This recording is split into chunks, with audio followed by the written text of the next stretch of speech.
Origin Chance, almost UX, and this is 5 Crazy Inventions of War. Not what you think is the channel. I already saw the Warship explained video from this. And this is about like 5 crazy. This is like a latest video like from this year's. So I'm guessing it's gonna include the modern one as well. But yeah, 5 crazy invention. Like I don't know. I don't know what counts as crazy. Something that could be like a daily use, right? Like a common thing in warfare, but might be crazy enough to be in this list. I don't know, like trenches or something. I don't know what's gonna be, but yeah, it's gonna be interesting. One thing I know of the anything warfare, when it comes to like survivor and war, people are really ingenious. Let's just say. So it's gonna be interesting video. Let's watch it. Remember, reflect my reaction. Don't forget to subscribe so that way I know which type of videos to react to more, and you can help the channel by helping the algorithm.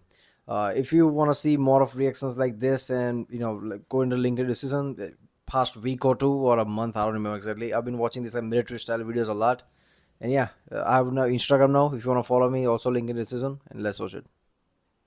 These are not dead or wounded soldiers being pulled out of the battlefield. They're alive and well, and in fact heading into combat while lying inside torpedo shells. What the fuck was that? This is the bouncing bomb, and rumor has it Right out of was the feared bat. even more than a bouncing tire. Then there was a flying platform to get soldiers high up in the sky. I mean, why slide when you can fly? And why bounce when you can roll, like the wheel of death? Okay, the first one was insane. Second was like scary, and the third one, the flying thing, just like easy picking. Isn't it like somebody could just shoot him out of the fucking sky? That almost killed the same admirals that were there to give the project a thumbs up. And finally, there's the first aircraft that could both hover like a chopper and fly like an airplane, except for no one dared to fly it. So here are 5 inventions that don't slide, Look at this bounce, shit. fly, roll, and hover anymore.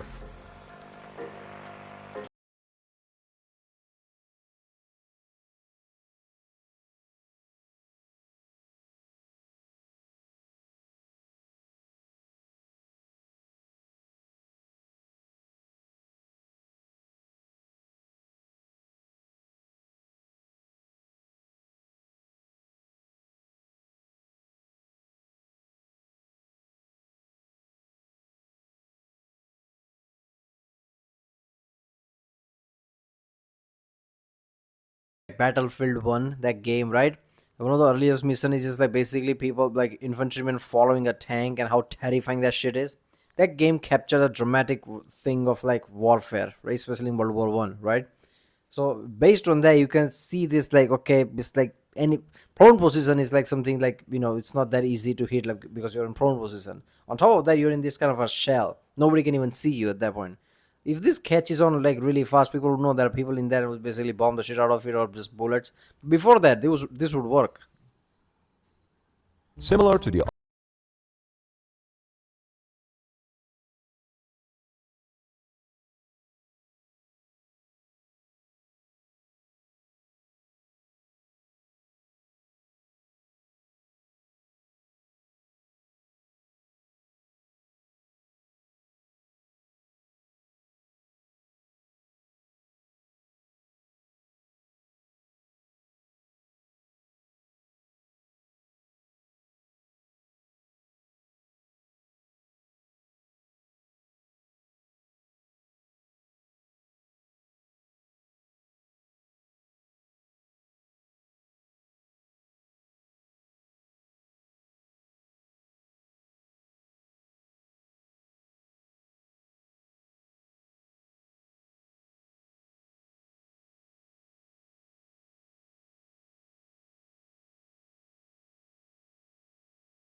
force, the battle Yeah, imagine that. Or like driving the tank would know like, oh, they're basically like detached by now, and they didn't, and just screaming in the back like, oh, stop, just stop now. sleds to slide into history books. But why drag soldiers inside sleds on the ground when you could make them fly? In the early 1950s, the US Army was looking to develop a flying machine to be used as a reconnaissance platform, where soldiers could quickly rise up for observation and even to shoot at the enemy. But there was a problem. At the time, the US Army didn't have the required government permits to run its own aviation development programs. So the project was overseen by the US Navy's Office of Naval Research. And this is why some prototypes were marked as US Navy and some as US Army. With Now I feel more active, energetic. Army, the Hiller Aircraft Company developed VZ-1 Pawnee, which first flew in 1954. The platform's innovation was the ducts surrounding its counter-rotating propellers. The air drawn over the rim of the duct provided 40% of the aircraft thrust, with the remaining 60% created by the propellers inside. I'm not gonna lie, look at that, it kind of works. The steering was also revolutionary. The pilot could simply lean to one side or the other in order to move the platform in that direction. This is frightening. But after evaluations, the US Army considered the platform to be impractical as a combat vehicle. I mean, he's just there. He's there. I'm pretty sure, like, first rule of any army or infantry is just like take cover and stay low as possible. This is opposite of that. Like, your enemy will see you coming from distance and basically just use your shooting practice at that point. Whoever shoot that flying thing is just like, yeah, it's just like shooting balloons or something. This is insane. Maybe over water. If this would work on water as well, why the fuck not? If we can work on ground, so that would be different. I don't know. It had limited speed and could only fly with help from ground effect, which meant it could only fly so high. I think it was also a certified death trap. Easy targets for the enemy, since both the platform and the pilot were quite vulnerable to be shot at. But the VZ-1 wasn't the only vertical takeoff and landing craft with counter-rotating propellers that the US Navy was involved in. Before the invention of short takeoff and vertical takeoff aircraft, like F-35s and Harriers, the US Navy was interested in a propeller-driven fighter aircraft that could be launched from a small warship. The result of their cooperation with Convair was XFY-Pogo, a delta-wing propeller plane powered by a turboprop engine which could... Okay, first of all, if any of today's jet, if you make it that kind of vertical, it will have some kind of damage because structure is not made to stand like that. Which means they made this in a way they can stand like that and structure won't be damaged, which is like insane itself. Fly and land on its tail. It had counter-rotating propellers, so the engine wouldn't turn the airplane instead. Being an unusual experimental airplane, no pilot wanted to risk flying it. But a Convair engineer test pilot and Marine Reserve officer, Lieutenant Colonel J.F. Skeet Coleman, volunteered for the job. He had to use a special ladder to get into the cockpit and then sit in facing the sky. Pogo's first test flight happened in order for you to like jump in, you need a special ladder. So if you land anywhere you're not supposed to, you're fucked already. In August of 1954, where the airplane only took off vertically, hovered about 20 feet off the ground, and landed back on its tail. This was the first free vertical takeoff in history done by a fighter plane. But the first conversion from vertical to horizontal flight took place 3 months later, in November of that year, with over 3,000 officials watching intently. This was the first flight ever in which a pilot flew both aerodynamically and in a hover. It worked. Look at that. The most difficult part was landing Pogo. Once back in vertical position, the pilot had to rely on the helicopters flying nearby as a guide to adjust his rate of descent, and had to look over his shoulder to spot his landing, which he managed to do perfectly. That's like around the same time, the US Air Force was also experimenting with something similar, a VTOL jet aircraft. It was called X-13, which would take off while hanging from a platform, could then switch from vertical to horizontal flight, and then hang back onto the platform. The X-13 had a maximum speed well below Mach 1, just like Pogo. With more testing, even though the concept was proven to work, it wasn't quite feasible for a variety of reasons. For instance, the pilot had to look back behind himself during landing to properly stabilize the aircraft, which could be accomplished only by the most experienced pilots. Yeah. Not to mention the risks with landing Pogo. They need to rely on a helicopter to guide them. They need to look over the shoulder. They can't see probably. This is all like tying your hands behind the back type of shit. That doesn't work on the field. On a moving ship in the middle of the ocean. On top of that, regular fighter jets had top speeds that approached Mach 2, and Pogo, with a top speed below Mach 1, was at a great disadvantage. So only 2 years after its first flight, Pogo was cancelled. But enough about American innovations. It's time for some British engineering. When it comes to launching explosives from water toward land, the Brits had a few tricks up their sleeve, and the Wheel of Death, formerly known as the Great Panjandrum, was one of them. The Great Panjandrum was made up of a pair of wheels with rockets attached to them, like a fireworks pinwheel, but loaded with 4,000 pounds of explosives. The secret weapon. I remember as a kid we used to do some similar shit with like fireworks rockets, trying to spin shit. So there you go. It's like pretty sure like some of the people like drunk is a little let's do this shit and they just did it. Was to be used during D-Day, where hundreds of them would be launched from landing craft. They would then roll over water onto the beach, where they would explode upon hitting fortified German positions along the Nazis' Atlantic Wall.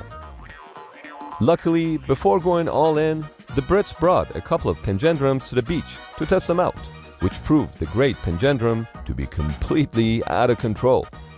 Seriously. Even though the come on. Panjandrum could move It's like Coyote Wiley type of shit, just like throwing shit and just like backfiring. This could easily backfire. Like if like a beach is like in uneven level and if it like basically comes back, now you're fucked. This is one of the insane shit ever. Like I don't see Brits doing that. I mean like Americans are basically like, you know what? Let's try it and we'll see type of people, right? It's just like make shit up on the way, like, you know, impromptu things. I don't see British doing that, but I don't know. I don't know much of history about British in this way, so who knows? at over 60 miles per hour, it was quite sensitive to the thrust of the rockets. Even if one rocket failed on one side, the Panjandrum would start turning in that direction, 60 which miles meant per hour it is could end up insane. anywhere. And it did. During its final test, the wheel flipped on its side, made a U-turn, and headed toward a viewing panel, where admirals and generals were sitting, forcing them to run. The Great Panjandrum never became operational, but it did. I'm guessing they were like British, so some of them were called lords and whatever, like with mustaches and drinking whatever, like martini or shit. Yes, there you go. Wheels coming towards you now. Run. Go down in my books as the only thing that ever chased a dog on a beach. What the Which brings fuck us is to the this? next and final British marvel, the bouncing bomb. Huh? The invention of the bouncing bomb goes back to the beginning of World War II, when British What does were that looking mean, for a bouncing way bomb? to destroy enemy dams and battleships. A traditional method of destroying such targets was to use torpedoes, but yeah. underwater obstacles like torpedo nets would prevent such attacks from succeeding. Oh yeah. So the British came up with the bouncing bomb, which was designed to bounce on the surface of Not water. gonna lie, this is cool. Upon impacting the dam, the bomb would sink and explode underwater at a predetermined depth, since underwater explosions can cause much more damage than a detonation in the air. But these bombs could even bounce off the ground. In preparation for the drop, a 500 rounds per minute backspin was added to the bomb while still inside the aircraft. Spinning improved the bouncing across the water, but the backspin ensured that after hitting yeah, its that's target, how it works. the bouncing bomb would move back towards the surface as it sank. But dropping these bombs was very risky, since they had to be dropped about 60 feet off the surface. This put the pilots in danger, as bombs could bounce back and hit the aircraft before the pilots had enough Yeah, it's a time to risky move shit. away. During Imagine that like back then all these pilots like basically juggling and just making shit up. Basically that's what this is. Oh, let's hope this bomb doesn't bounce back and hit us. And today there was a laser guided, GPS guided, this guided, infrared guided. People just press a button like a PlayStation and then there you go. Back then it just like everybody was like constantly sweating. Everything was a threat. Operation Chastise in 1943, the Royal Air Force used bouncing bombs to destroy 2 German dams and damage many more, which caused widespread flooding that killed 600 Germans and over 1,000 Soviets who were being used as forced laborers. What? Out of the 19 Royal Air Force Oh man, they had like Soviet slave labor there, and man, World War II was really fucked up. Like they're just like, oh, it's a collateral damage. Let's do it. People just like did that shit. Like damn, they didn't even thought about it. And that's how I'm pretty sure like lots of Geneva Convention doesn't even make sense in the middle of World War II because that's how fucked up things were. Both sides had to do fucked up things just to basically like keep up, right? That's how fucked up Nazis were. aircraft that were involved in the attacks, only 11 made it back, meaning that 53 of the 133 aircrew were killed, a casualty rate of almost 40%. None of these inventions are in use today, but if you think any of these or any other old prototypes can be adapted to today's This is warfare, mind cleaning, right? we'd love to hear your comments. Not gonna lie, this was a fucking awesome video. I'll load all this. Just like, especially the last one, the bouncing thing. Wow. Yeah. The hover thing is just like, come on, like anybody. Like, I'm surprised like nobody told them it's World War II. The fuck you doing? Right? Have you not heard of the White Death and people like that? Right? You can just like snipe the shit out of them. It's like, it would be pretty fucking easy. So yeah, this was all like 5 crazy. It was really good. Alright, well, that was from the channel. Not what you think. If you like my reaction, don't forget to subscribe, and I'll see you next time.